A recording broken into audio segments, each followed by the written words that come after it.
The Andy Pollin Show.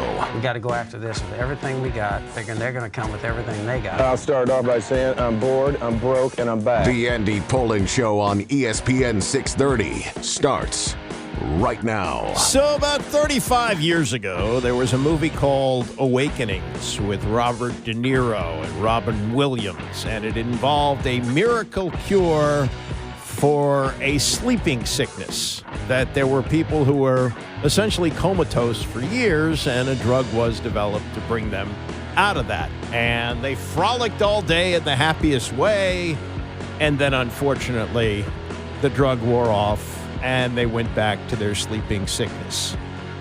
Could that be the case with the Washington Commanders, who gave us so much joy last year going to the NFC Championship game, and now, well, they look like the same old Commanders.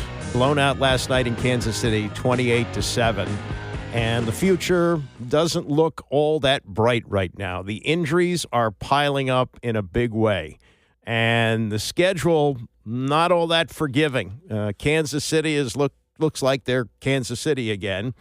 And then they've got another team coming in next week with Seattle that looks like they're going to be contenders in the NFC. They're already 3.5-point underdogs for that game.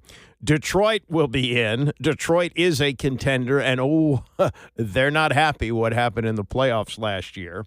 And then what may look like a let-up in the schedule may not be that, because they're going to Barcelona to play a Miami team that isn't quite dead yet, as they showed last week. So the reality of a team that is now riding a 3-game losing streak and is 3-5, you almost have to look at the next two and say one of them is a must-win, because if they lose all three, including last night, then you're looking at 3-7, and maybe if you get by Miami, you're 4-7 through 11 games. In the last 6, two of them are at the end of the season against Philadelphia. The only thing I guess you can hope for is that Philadelphia's got everything wrapped up, but you got games like against Denver. Denver looked awfully good last week against Dallas.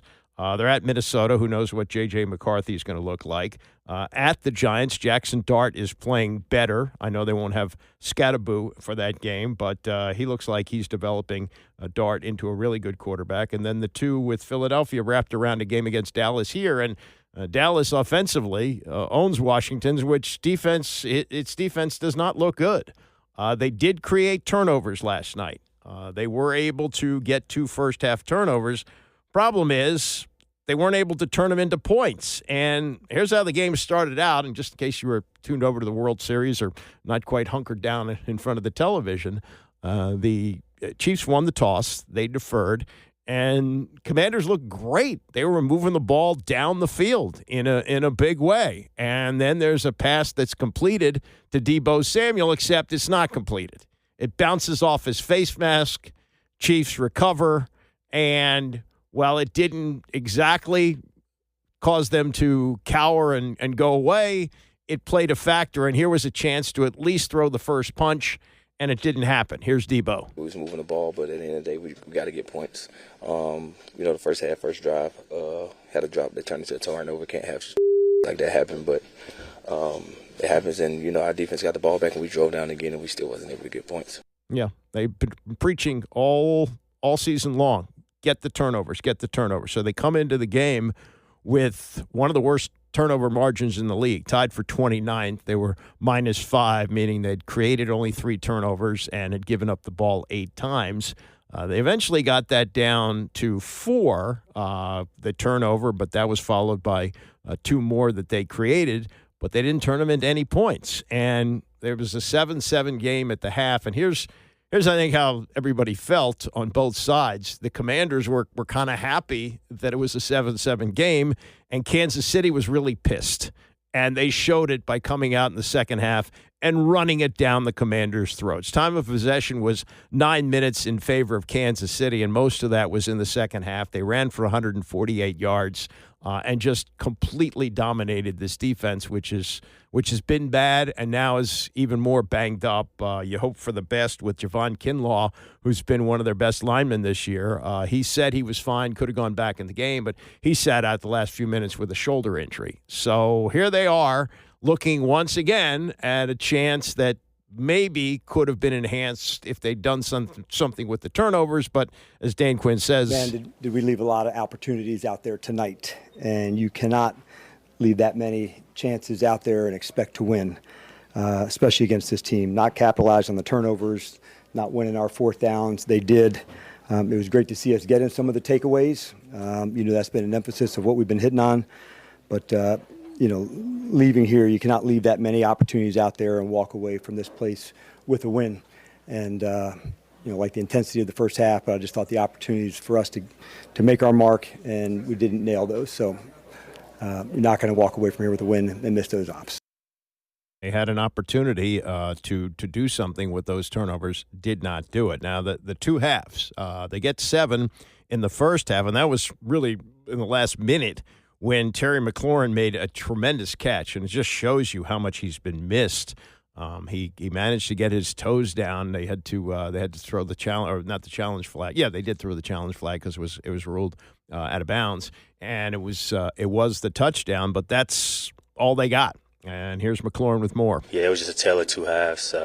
We kind of let some things on the field early in the first half that we feel like we could have executed, maybe gave ourselves a little bit of a gap. Defense did a great job getting us the ball back twice.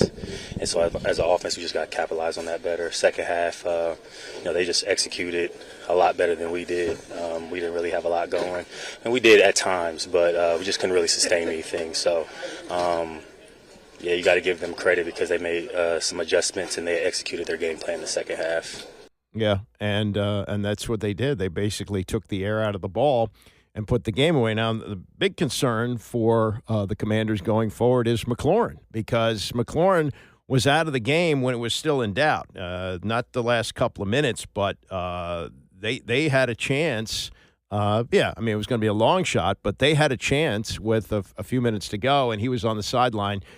He is saying, I'll play this here. This is McLaurin on where he stands after apparently now they're playing this down, and Dan Quinn is playing the old I haven't had a chance to talk to the trainer yet game where he's supposed to update injuries today. I'm sure he's going to say something like day to day with McLaurin, but McLaurin is doing kind of what Jaden Daniels did when he got hurt against Green Bay. Yeah, I'm okay. Yeah, it's all right. I'm just trying to take it day by day, is just monitoring it. It's a little sore and everything. So, anytime I can just be out here fighting for the team, I'm always going to put myself out there. So, just see how the week goes and go from there. Did you tweak it on there again?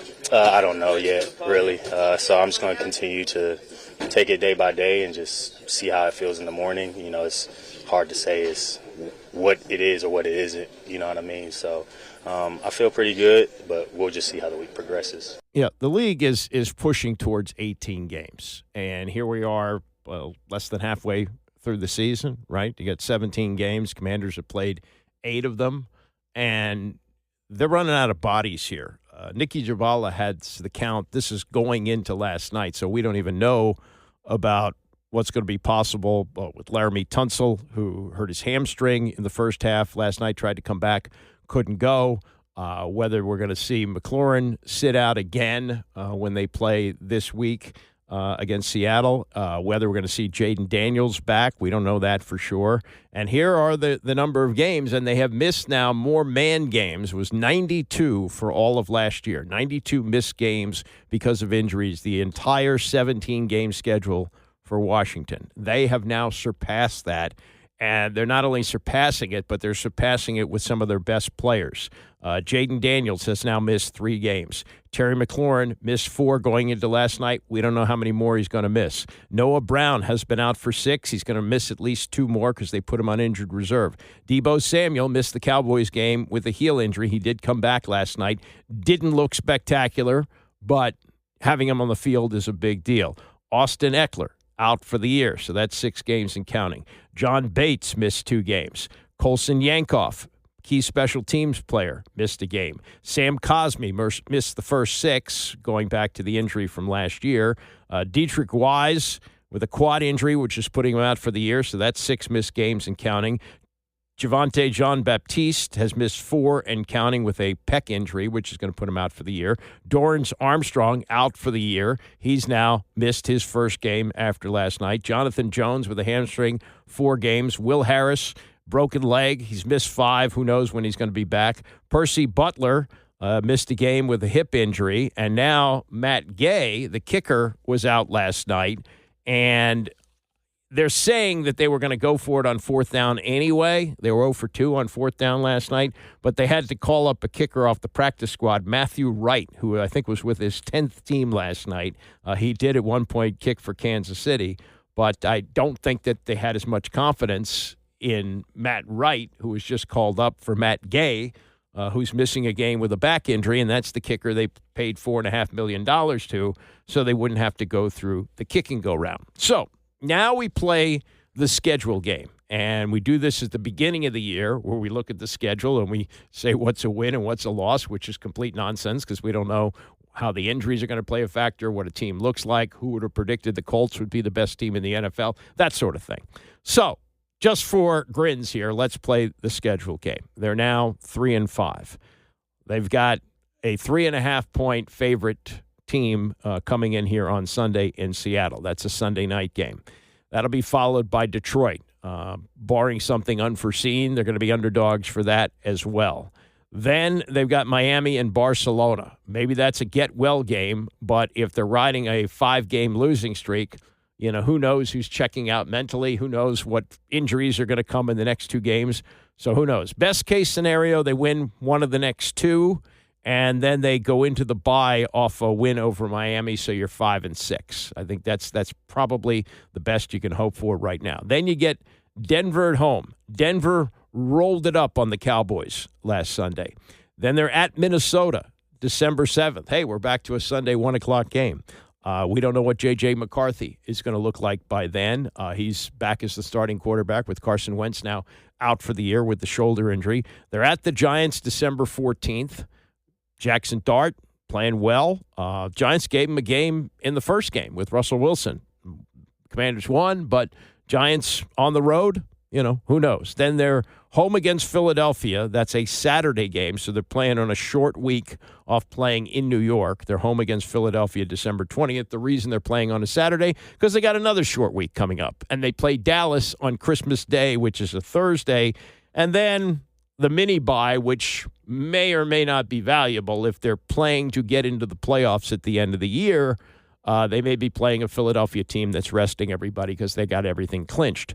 But the reality of it is they are playing some tough teams with good quarterbacks right now.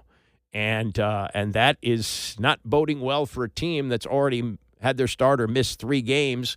And because of injuries now to both legs, remember he hurt the hamstring on the other leg after hurting his knee, and we don't know what kind of an effect that's going to have the rest of the way. It doesn't look good at this point. It didn't look good last year after 3 straight losses, but you saw so many good things in the early part of the season, not to mention the overall health that they had, that you felt a lot better, let's say, going into November than you feel right now. Bobby Wagner, the old vet, trying to portray calm, understands it's a long season, it's week to week. You win a game, things look different. And here's what he was preaching in the locker room last night. I think every game is big. I think, you're kind of putting yourself in a hole that you don't want to get out of, but it's a hole that you can, we're in the control, and we're in control of our destiny. The plays that are happening are things that we can change, or things that we can make. And it's going to be big, but I think every game is big. You don't want to dig yourself in a deeper hole. Well, they're in a pretty deep hole now. Now, you could also look at it this way, if you want to feel better about it. The Chiefs are now looking like the Chiefs again. They started off 0-2, and they went, oh, look at that.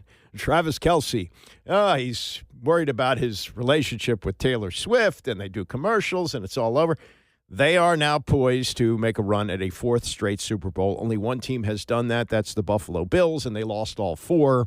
Kansas City, if they make it to the Super Bowl and win, that would be 3 of 4, which no one has ever done. No, actually, I think New England did that. So they would match New England in making it 3 out of 4.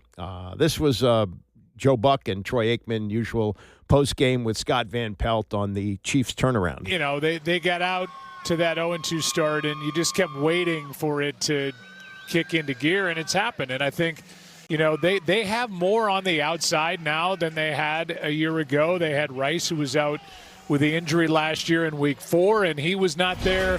They were piecing it together. They added DeAndre Hopkins. It has a different feel right now. They get Rice back.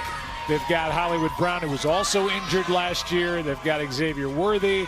They're adding new pieces like the rookie running back Rashard Smith. They've still got Kelsey, who's in better shape than he was a year ago. It goes on and on and on with Patrick Mahomes in the middle of it with a really, really good defense. So what's not to like? And, I agree, and I see what Patrick Mahomes told us, that he thinks this could be one of the best teams they've had in his time in Kansas City.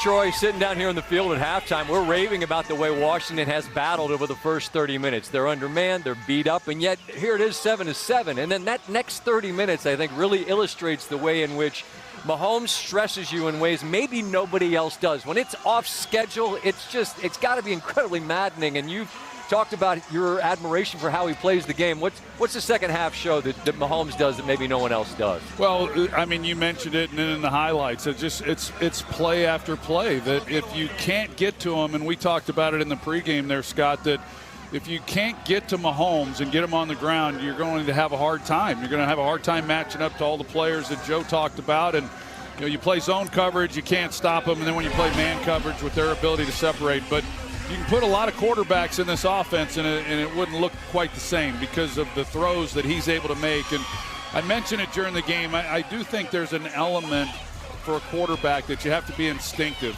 in today's game in order to be successful. And Patrick has that in spades. And then with his ability to really, I don't like the term make all the throws, but he can make all the throws when he's in different positions, and not a lot of guys can do those types of things. So he's an impressive guy. He's the one who makes it all happen. And for Washington, they played as good as they could play. Yep. They had 3 takeaways coming into this game. They get 2 there in the first half, and yet they really weren't able to take advantage of it. And they just couldn't keep score with them once Kansas City got it rolling. Joe, in the pregame, Troy mentioned it was sort of wishful thinking for those who were trying to get the shovel out and throw dirt on Kansas City after that 0-2 start. I mean, they feel inevitable. They feel inevitable to me. You share that sentiment? Yeah, I do. I mean, there's no team in the AFC that thinks they're finished or we're even close to it. Right. They're the guys that have to play against this team, and they're the guys that have to figure out what Andy Reid's putting together every week and slow down Patrick Mahomes and find Travis Kelce just knifing his way through one zone defense after another. Now all the speed on the outside. And again, that good defense, which we keep sleeping on, but statistically one of the best they have been for the now 2.5 years. So it's all here, the experience. They know how to win when it matters the most. And yeah, they'll just keep rolling until somebody shows me something different. Yeah, so maybe it's the old Chiefs that the Commanders lost to last night. You can take some solace in that. But the previous 2 losses were to teams that may or may not be in the playoffs. The Chicago Bears, they are still showing signs of growing pains under the new coach. And the Dallas Cowboys, they have an offense that can get them to the playoffs, but the defense may prevent them from getting there. And on top of that, with the 3 straight losses, they are by an average of 14.7 points. The 3 straight losses that they went through last November, they were by an average of 5.7 points. Steve Spurrier would say, not too good, not too good. You know, it was good, especially if you don't like sleep, was the 18-inning World Series game last night, which set all kinds of records. We'll get to that and more as we continue. It's the Andy Pollin Show, ESPN 630. The Andy Pollin Show on ESPN 630, the sports capital. Move over, Reggie. There's a new Mr. October, and his name is Freddie. 11:50 in Los Angeles. Freeman sends a fly ball to center field. Varsho's going back before the catch strikes midnight. Freddie Freeman has ended it. It's a repeat hero with the last word on a Game 3 classic.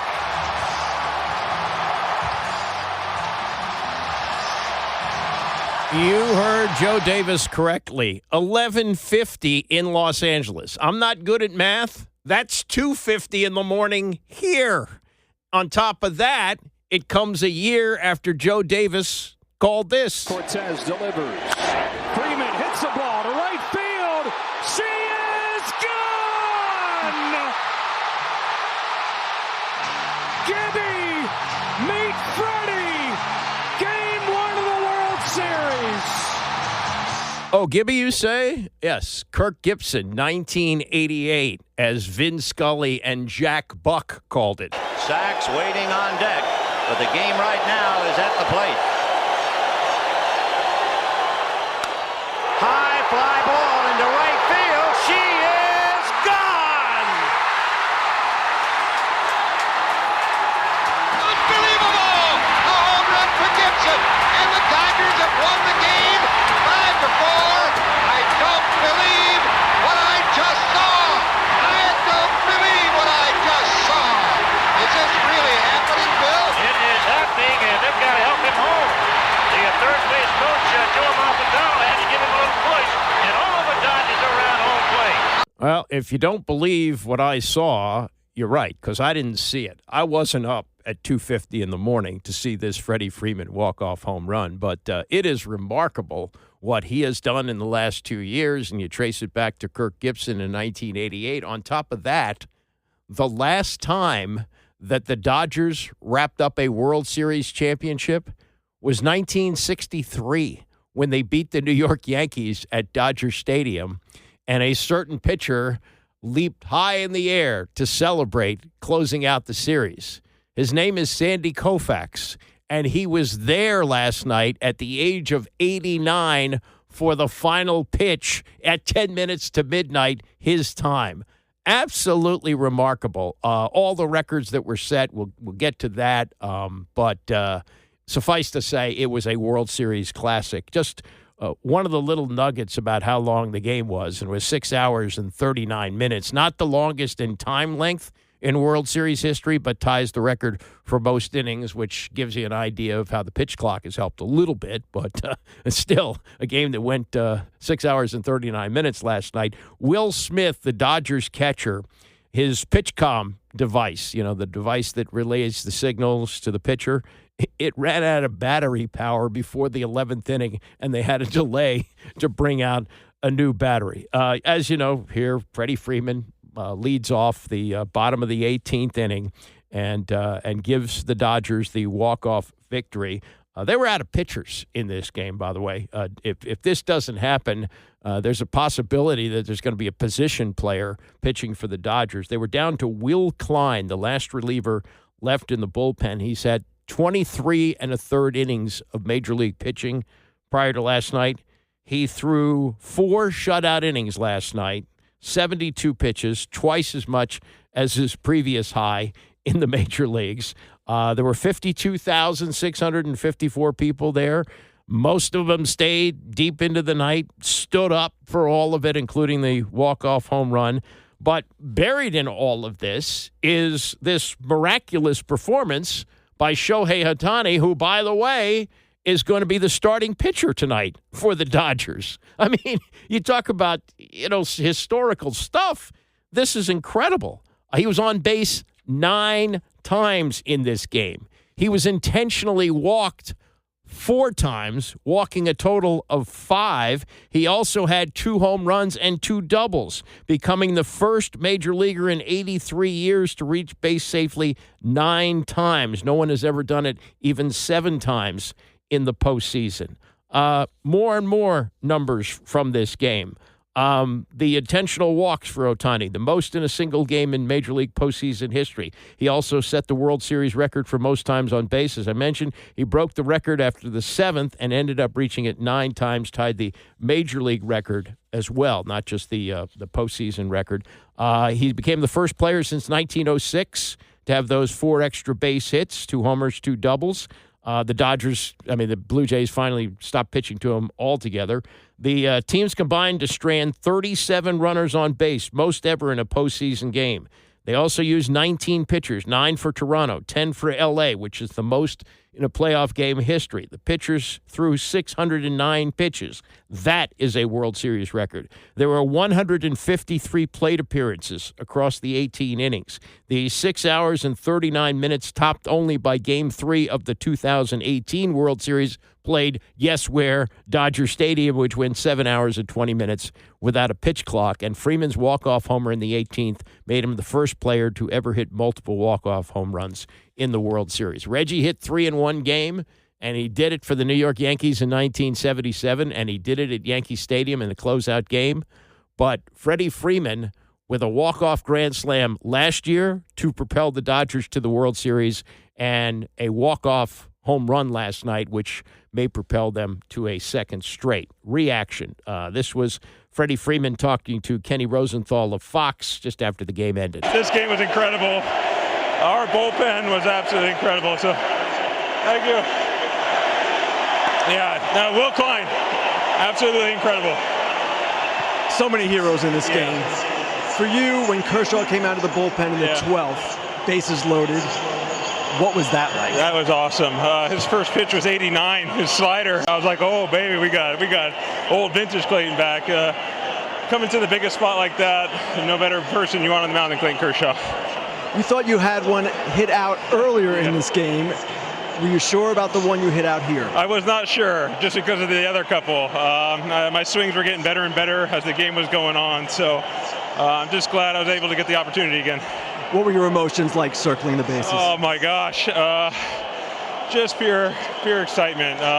When you grind and fight, and our bullpen and our pitching staff did what they did, to have that go 6 hours and 40 minutes or so, that's as good as it gets. Yeah, Dave Roberts, who's got some postseason history of his own. You remember, it was Dave Roberts who was playing for the Red Sox in 2004 when he stole the base in Game 4, which propelled the comeback by the Red Sox, the only team to come from 3-0 down to advance. And it was his stolen base that really got things going for the Red Sox, and they really never looked back. Now the manager of the Dodgers.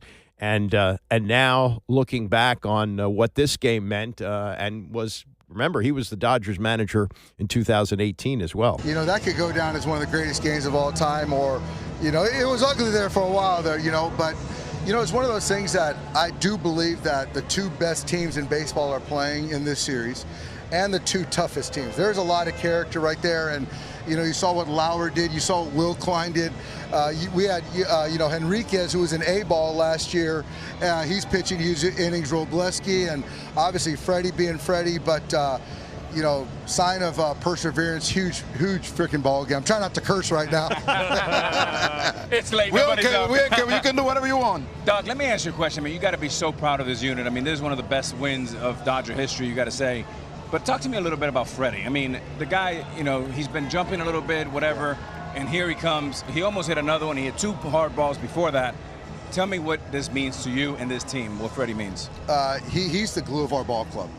You know, I think that every team needs a captain, a glue guy, a leader, a guy who does it the right way, and everyone can follow suit. And, yeah, he's not swinging the bat as good as he always has, but you know what? 8, 9, 10 at bats. He still kind of sticks his nose in there, used a big part of the field, and took a lot of good swings tonight. And, you know, we thought last year was the biggest swing in Dodgers history with Gibby, and, you know, he's pretty much topped that one too. Doug, you play in the big league for a long time, and you have been able to manage a lot of great players. Have you ever seen anything like Ohtani before? You know what, I'll tell you this, and playing with you, there's no bigger clutch player in the postseason. You know, I play with Barry, but, you know, to see, you know, Schneider walk here with nobody on base to make sure he doesn't beat him, you know, I've never seen anything like it, certainly in the postseason. And this guy's going to be pitching later today, and that's what's crazy. But, you know, just good at bats, and you knew that he was going to do something special tonight, and John was going to make sure he didn't kind of finish the game, and thank goodness we got Freddie Freeman in our lineup too. John Schneider, manager of the Blue Jays, he will be second guess for this forever. Yeah, he did finally wise up and just start walking Ohtani the rest of the game, but maybe like you, I was back and forth during commercials of the Commanders game, what was going on in the baseball, and I tune over just in time in the 7th inning to see Ohtani hit a home run. Now, there's nobody on base, but he's already had 2 doubles and a home run, and you're pitching to him. They wised up later. They started walking him even with nobody on base. But Schneider is going to be second-guessed on this forever because he allowed Ohtani to tie the game and ultimately send it into extra innings towards the 18th, where the Dodgers won. This was Schneider on the decision, and I guess not looking back. We're trying to pitch around him, you know what I mean? And you trust Sir Anthony to make pitches to do that. And sometimes for pitchers, it's hard to do that, you know, when you're kind of trying to throw a ball and didn't put it where you want to put it. But you know, he had a great game. He's a great player. But I think, you know, after that, you just kind of take the bat out of his hands. And not to give away secrets, but this is pretty much what we should expect going forward. Yeah. Yeah. He's not going to see a pitch to hit the rest of the series, which could go only 2 more games. We'll see. What Schneider is banking on is they shake this off and they move ahead. I would say this about the 3 home runs that we just played, the Gibson one from 1988, the one that was hit last year, the grand slam by Freddie Freeman. Both of those series were essentially ended by those home runs. The Dodgers won in 5 last year, and I believe the Dodgers also won in 5 in 1988. Might have even been a sweep against a heavily favored A's team. So, you know, some might look at this like, oh, my God, this is like 2 losses. You burned up your bullpen. You got to be completely demoralized what happened there, and then you got to turn around and play a baseball game 13, 14, I don't know, 15 hours later, whatever it is, and he's keeping his head up and saying, no, you don't know my team. Not at all. I mean, not at all. This group is going to be ready to play tomorrow. You know what I mean? It's longest game in World Series history, whatever it is, tied for it. I mean, these guys are enjoying it. You know, they were in the right mindset and the right headspace the entire time. You know what I mean? It sucks that it's late right now. We got to come back and do it again tomorrow, but these guys are going to be more than ready. You know what I mean? The Dodgers didn't win the World Series today. They won a game. You know what I mean? And these guys are going to be ready to go tomorrow. Well, if they do win the World Series, I think we're going to say the Freddie Freeman 18th inning walk-off home run won the series. And I think they're going to say for a long time that John Schneider's decision to pitch to Shohei Ohtani with a 5-4 lead and nobody on base in the 7th inning was a mistake, was a big mistake. And, yeah, it's easy to second-guess. And what he's saying is Sir Anthony Dominguez, by the way, used to pitch for the Orioles, was told to pitch around him. And he said when you pitch around him and you're trying to throw a ball, sometimes it lands in the wrong place, which it did there. You know, why not just say, hey, we're not going to let this guy beat us when he'd already been beating you earlier in the game. He had 2 doubles and a home run, and you're pitching to him. But, you know, that's baseball, and that's why these guys get paid to make these decisions. Sometimes they work out, sometimes they don't. And for John Schneider, it did not work out last night. And forgotten about all this is Max Scherzer, who went out there and pitched pretty well, gave up a couple of home runs, but was in there battling. And that may be the last time that we see him in a postseason game. Who knows? He may try and still continue to pitch. And Clayton Kershaw, who has announced his retirement, man, this is the way to go out. We may see him again in the series if they need him, and it may even be tonight because they burned up so much of the pitching staff. But he came in a bases-loaded situation, got him out of it, you know, and that's what the old vet does. If that's the swan song for Clayton Kershaw, that's the way to go out. What a monstrous baseball game last night. And I'm sure that years from now, you'll hear people say, oh, yeah, I was up at almost 3 o'clock in the morning watching this game. Not I. That wasn't long before I woke up to start getting ready for this show today. But I guess there will be people who say, yep, I was sitting right there when I saw him hit that walk-off home run. Yeah, it was late. I had to be at work the next day, but I gutted it out, you know, especially on a Monday night, too, in that you got the whole week where you're going to be worn out from that.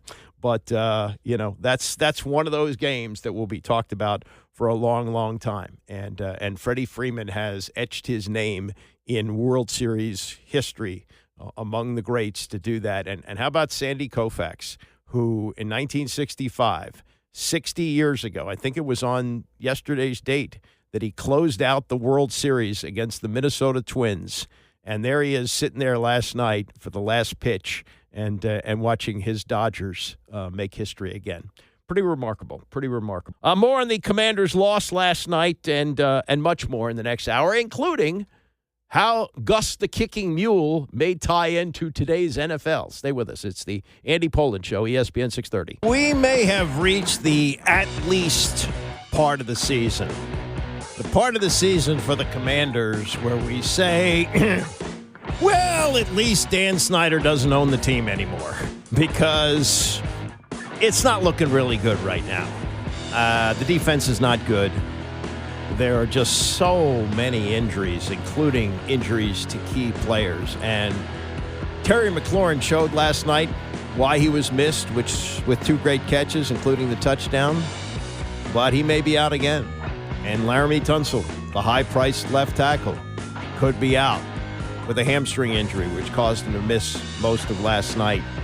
They just may not have enough healthy bodies. Oh, yeah, the NFL would like to play an 18-game schedule. Yeah, right. Well, they will at some point. They just, get the players to shut up and throw money at them, and they make it happen. And they may even make it happen before they're able to reopen the collective bargaining agreement in 2029. But that's for another time. What we have here, and maybe it's like we just had the death of Diane Keaton. It's like one of my favorite lines from the Woody Allen movie with Diane Keaton, Annie Hall, where they have a relationship which breaks up, and he says to her on the plane, he says, a relationship is like a shark. It has to constantly be moving forward or it dies. I'm not saying the season has died yet, but it's stopped moving forward.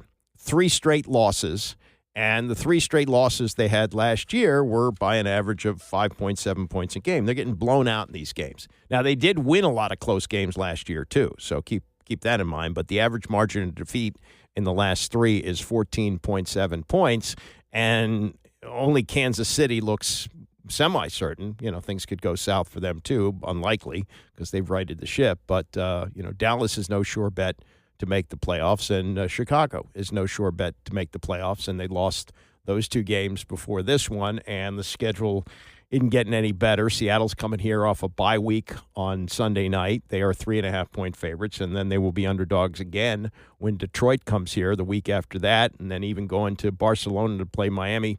That's no sure thing. So it's a season that's not looking good, and there will be a bye after Miami, and then you start the part of the season, the last 6 games, where you may have to win 5 of them, maybe even all 6 to make the playoffs. They're not going to win 12 this year, that's for sure, and I don't even know if 9 is going to get them in. That's how things are shaping up right now. And, they had talked all week about how they have to create turnovers. They have to do that. And they start off the game great. They're moving down the field, and then a ball bounces off the face mask of Deebo Samuel, and it's intercepted. And so, Kansas City goes the other way, and then they finally start to get turnovers. Marshawn Lattimore. Hello, Marshawn Lattimore. Gave up a lot of draft capital for him. Gave him a lot of money. Been a huge disappointment. Finally comes through with the turnover. They don't turn that into points. They get another turnover. They don't get points off of that. And it was only a spectacular Terry McLaurin catch near the end of the first half that they scored any points. And that was it for the game. Bupkis the rest of the way. So they get 2 turnovers, and they don't create any points off of them. And don't capitalize in a way that now leaves them with a record of 3-5. Here's Quinn. Not capitalizing early on the takeaways. I think we might have had correct me if I'm wrong, maybe 3 trips, into their territory, not to come out with points. That's the story of the game to me, where we've got to take advantage of our ops when we get them there. That's where I felt like leaving that spot without points into that spot. And some of the 4th downs, that was by choice, knowing like this is not going to be a game that you're going to win with field goals. You need touchdowns. And so we were going to be bold. We were going to live on the edge. And I thought that was the right call going into it. You don't like the result, but I like the aggressive nature of going after it. Yeah, they were 0 for 2 on 4th down. He said it had nothing to do with the kicking situation, but that was another injury that they had to deal with last night. Matt Gay, who they gave $4.5 million to, couldn't go because of a back injury. They bring up Matt Wright, who's the typical bounce-around kicker. At one point, he kicked for Kansas City. I don't think they had a lot of faith in him, so they didn't attempt a field goal with him, and he wound up kicking only 3 times, twice on kickoffs and once an extra point, which wasn't exactly down the middle, but went through. And other than that, they just didn't create anything. Now, on the fourth downs, where they went 0 for 2, one of them was an historic catch for Zach Ertz. He got his 800th career catch, which now makes him number 6 all time. He's not going to catch Tony Gonzalez, who had 1,325 catches during his career, and Jason Witten, who will go into the Hall of Fame this year, joining Gonzalez. He had 1,200 in his career, and Travis Kelce, who had 6 more catches last night. I mean, they left the ability that Mahomes has to dance around back there and find open receivers is tremendous. On top of that, he's got this telepathy with these veteran guys, especially Ertz, that Ertz is going to find open territory and he's going to throw him the ball. It may not be the pass route, but he knows where he wants to go, and Mahomes seems to know exactly where he's going, and he finds him. Plus, because of the protection and because of his ability to move in the pocket up and down like a joystick, he creates so much time. Of the 3 touchdown passes that Mahomes had last night, he had 4 seconds or more on all of that. That's unheard of in the NFL. If you're not getting rid of the ball in 2 seconds, you're probably going to get sacked. He had 4 seconds on that. And then the second half, I mean, they interviewed Andy Reid coming off at halftime. Lisa Salters talked to him, and he just basically said, yeah, we're going to be fine. And they were, because it was a 7-7 game, and Washington is probably ecstatic at that time. Hey, we're going toe-to-toe with the Chiefs in Kansas City, and, we made a mistake there. We turned the ball over, but we got 2 turnovers, and we got a great touchdown from McLaurin. We're in this game. We're fighting. We're not going to have to fight back. We're right there. And then Kansas City came out and scored touchdowns on their first 3 possessions. They dominated the clock for the game. They had it for 9 more minutes than Washington. The rushing game, and that's another thing. We all love the story of Bill Krosky-Merritt, but the carriage is turning into a pumpkin. Merritt, again, didn't give him much last night. He carried 9 times for 25 yards. That's 2.8 yards a carry. Mariota, I knew he was going to have to run a lot, maybe more than they wanted him to, but he had only 28 yards on 8 carries and was their leading rusher. Mahomes carried only 4 times and had 30 yards. Terry McLaurin, 3 catches for 54 yards. You don't want Jeremy McNichol to be your leading receiver, which he was, with 5 catches for 64.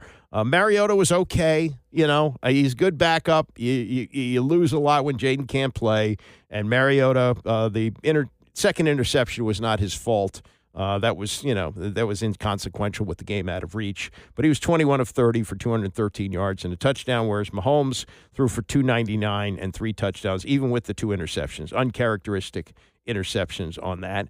And, you're just not going to win games when you rush 20 times for 60 yards, 3 yards a carry. You get beat on time of possession and just clobbered on total yards. Kansas City, 432 total yards. Washington, just 260. They did not hurt themselves with penalties. And maybe that's what made it even closer than it should have been, with Kansas City committing 9 penalties for 95 yards. They had only 3 penalties for 35 yards, but one of them was an unnecessary roughness penalty on Quan Martin, and that was kept the drive alive. Now, I don't know if that's a turning point in the game, but you were feeling, okay, if they get out of this, maybe they can get back. At that point, I think they were down 14-7 and get back in it, and that's when Kansas City was able to go up 21-7, and it was pretty much over with after that. Here's Quinn on the second half, where there really wasn't much to speak of in terms of offense. It felt off on one, a penalty on one, maybe on the one Quan, of a personal foul on those. But I thought by the time it got to the fourth, he made out of the pocket plays like, he can, and those are hard ones to defend over the long time. But I just thought, honestly, missed opportunities in the game. You can't come here and expect to win and miss on those. You got to nail them. I thought we were going to play bold, live on the edge. That's how we needed to play here. And, just missing those, I thought that's the spot that we've got to go nail. And they got to hit the fourth downs, which they did unbelievably consistently last year, and not doing it this year. Here's the view from the field. Bobby Wagner on that second half where the Chiefs are marching up and down the field, just running it down their throats. We didn't do a good job of getting off the field. We had a couple of times that we could have got off the field and we didn't, and you can't give a guy like that multiple opportunities to make plays because he's going to do it. So we just had to be better at getting off the field and not letting him run around and make the plays that he makes. How difficult is that loss where you guys, again, for half of it are right there, right where you want to be? Yeah, it sucks because, we felt like we came out, played a good first half, but we didn't do it the second half. And they were able to make some plays, and we just got to be better. Yeah, that first half with Mariota producing the touchdown, that's what they were hoping for. That's what they were preaching all week. Come out with because Dan Quinn was really mad after the Dallas game, as he should have been, and that's one of the things he was talking about all week was to come out with the intensity, which Mariota thought they did. I thought we came out well. I thought our guys battled, and at the end of the day, when you're not converting our drives against this type of team, it's tough because they'll get going. And I thought our defense did a great job of holding it off and making plays, creating turnovers. We just didn't do our part on offense. Yeah, and the fourth downs, again, 0 for 2. I like being able to have that in our pocket where we are aggressive. I like having 4 downs and where you don't feel like you have to get it every single time on third down. Unfortunately, we just didn't convert those fourth downs to keep the drives going. But like I said, I thought our guys did a great job of moving the football, and we'll look back on it and see where we can improve. Well, I don't know about great job of moving the football when you're averaging 3 yards a carry. You want to keep the ball out of Mahomes' hands. You want to eat up clock, which they didn't. They lost time of possession by 9 minutes. And I don't know how you can say that you move the ball because your total yards, 260, Kansas City had 432, and again, dominated the time. Getting Terry McLaurin back, and maybe this winds up being a tease. It could be that kind of a year where he's in and out, and it's a quad injury that's going to flare up, and maybe he's able to come back. Or I wouldn't be surprised. I hate to think this, but I wouldn't be surprised if he's not going to play again until they get back on the field against Denver a month from now. I think that's conceivable because you got the 2 games against Seattle coming up on Sunday night, and then you got Detroit, and then you got maybe a game you can win without him in Barcelona against Miami, and then he's maybe healed up from the quad to come back. I'm looking at worst case scenario. I don't know if that's going to be the case, but here's Mariota discussing because he's played the 2. I think he played both games. No, he played the Raiders game with them, and that's where he got hurt. But they played the Atlanta game without him, and now had him back. And this was Mariota and what he saw. Oh, sick. Anytime you give Terry a chance, man, he's going to make a play. Even on that third down, to get his body in bounds on that was pretty ridiculous. And he's a huge boost for us on offense. So the more that we get him involved and get him going again, it's going to help us out. But can they get him going again? Again, this was McLaurin after the game on how he's feeling. He was out in the last few minutes, and that included a point where they conceivably could have gotten back in the game. Not like the last possession where they were out of it and basically running out the clock, but there was a point where his services could have been used and he wasn't available. And here's what he feels. This was what he felt, I should say, last night following the game. Yeah, it's all right. I'm just trying to take it day by day, just monitoring it. It's a little sore and everything. So, anytime I can just be out here fighting for the team, I'm always going to put myself out there. So just see how the week goes and go from there. Did you tweak it on there again? I don't know yet, really. So I'm just going to continue to take it day by day and just see how it feels in the morning. It's hard to say is what it is or what it isn't. You know what I mean? So I feel pretty good, but we'll just see how the week progresses. Yeah, well, we'll get an update from Dan Quinn. I say an update. I think he's going to say, well, we're going to keep an eye on it during the week and see how it looks. They've got this, short week, so the practices will start up again tomorrow, and we'll see where it goes from there. As far as what we see from Mahomes at this point in his career, just remarkable consistency.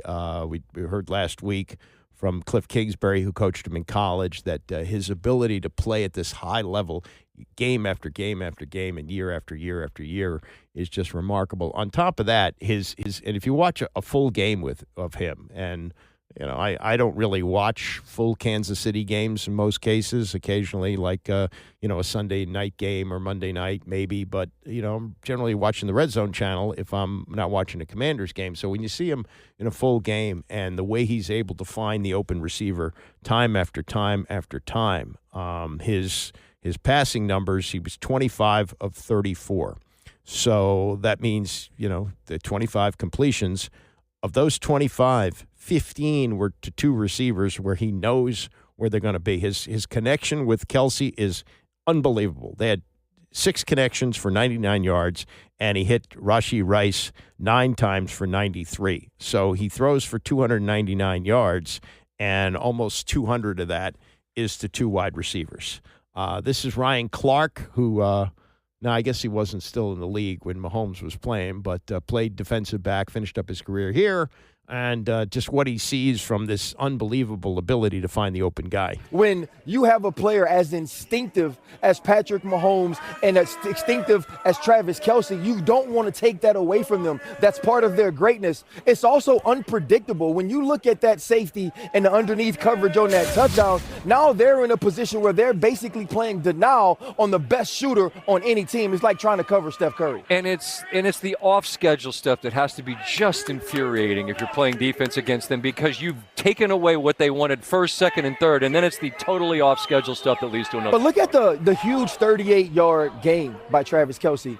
He was an inline blocker on that play. Just floated Patrick in space. Mahomes has a ton of time. He leaks out late, and now there's a big play that gets a ton of chunk yardage for Patrick Mahomes and the Kansas City Chiefs. And when this team is playing at their best, those two are locked in with one another, and that's what we're seeing right now. Yeah, and I don't think there is another quarterback, including Jaden Daniels, who may get to this point at some point in his career. But the ability that Mahomes has to move up and down in the pocket and create time so that when a receiver is covered, there's still enough time for the receiver to break off his route and just find the open space, and Mahomes is going to find him, is remarkable. I don't think I've ever seen anything like this. I remember the days of Fran Tarkenton scrambling all over the place. Rules were a little bit different. You could kind of mug the receivers in those days. But in this day and age where you can't hit the receiver and you can't really clobber the quarterback, and the quarterback has that kind of mobility and that kind of instinctiveness, man, that's tough to stop. Man, you get one of those, you are set just as the Chiefs are. And if they make it back to the Super Bowl this year, they'll be the first team to get there 4 consecutive times since the Buffalo Bills did it in the early 90s. Just incredible to watch him play. I am going to get a nap, even though I didn't stay up for the World Series game. It was late enough with the Commanders, and I will be back here tomorrow morning at 9 a.m.